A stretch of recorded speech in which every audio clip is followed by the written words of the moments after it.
kembali dengan Nyai Dewi Tanjung di sini. Nah, teman-teman, kemunculan Nyai kali ini ingin menyentil, ingin menggetuk dan mencubit sedikit-sedikit ya.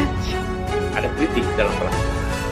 Bagaimana caranya mengkritik pemerintah tanpa berurusan dengan polisi? Saya kira hindari hal-hal yang dilarang oleh undang-undang. Itu Bapak Yusuf Kalla. Yusuf Kalla ini sedang sibuk berkuar-kuar di media sosial. Dia bilang, kenapa sih ya kalau kita mengkritik pemerintah langsung ditangkap polisi? Hello Pak Yusuf Kalla, Anda seorang mantan pejabat negara.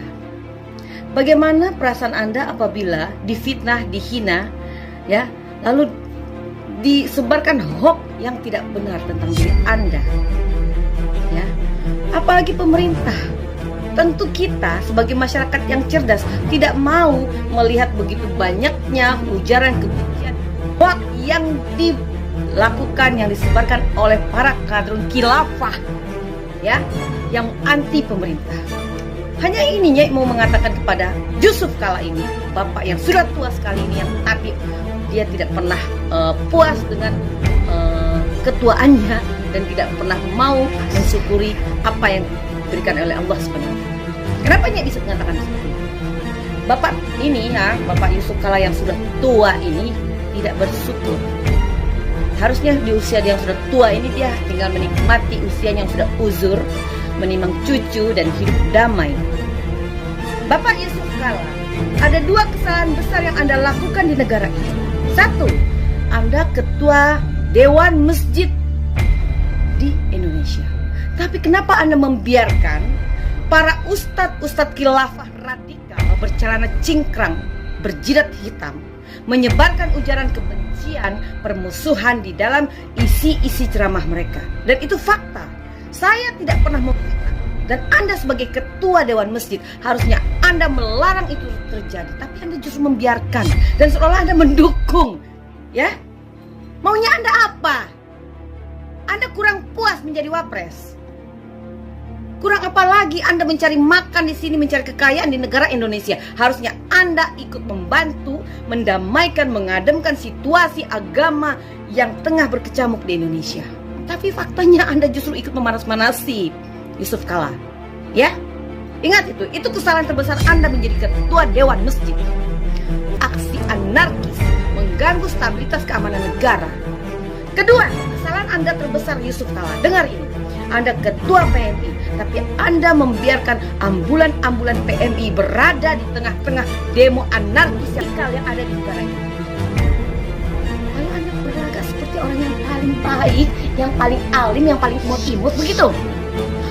Keterlaluan Anda tidak punya otak, ya?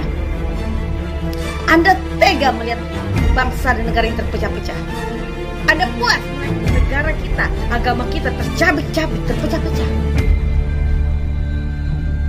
Saya hanya mendoakan Yusuf Kalla, biarlah Allah yang akan menjawab semua ini. Dan saya yakin siapapun yang berbuat zolim kepada negara ini, kepada rakyat Indonesia, kepada pemerintahan yang sah, satu persatu dia akan dibinasakan oleh kekuatan Allah Subhanahu wa Ta'ala. Dan saya yakin itu, dan Anda salah satunya.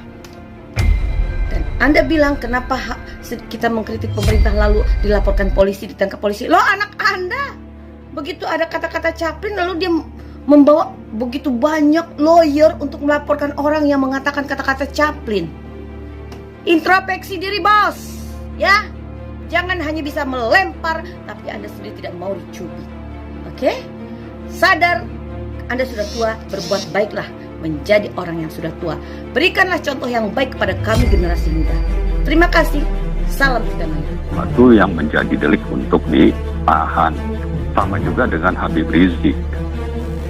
Walaupun dikritik berbagai-bagai, beberapa hari lalu Bapak Presiden mengumumkan silakan kritik pemerintah. Satu banyak ingin belianya. Bagaimana caranya mengkritik pemerintah tanpa dipanggil polisi, seperti dikeluhkan oleh Pak Twik atau siapa saja. Ini tentu menjadi bagian daripada upaya kita semua. Dan PKS sebagai partai yang berdiri dalam barisan oposisi tentu mempunyai suatu kewajiban untuk melaksanakan itu agar terjadi balance, agar terjadi kontrol pemerintah Dan kalau Pak JK bertahan itu dijamin konstitusi, ya. Dan kalau ditanya bagaimana caranya mengkritik pemerintah tanpa urusan dengan polisi, saya kira hindari hal-hal yang dilarang oleh undang-undang. Itu tadi sudah disebutkan kepolisian, fitnah, ujaran kebencian, hoax. Yang pantas kita kritik itu tentang ketidakadilan yang dipertontonkan oleh pemerintah, terutama aparat hukum yang sebetulnya aparat ini Polri kah ya atau kejaksaan kah. Kritik-kritik itu yang memang tidak bisa dikatakan sebagai sesuatu yang menjadi delik untuk ditahan. Sama juga dengan Habib Rizik.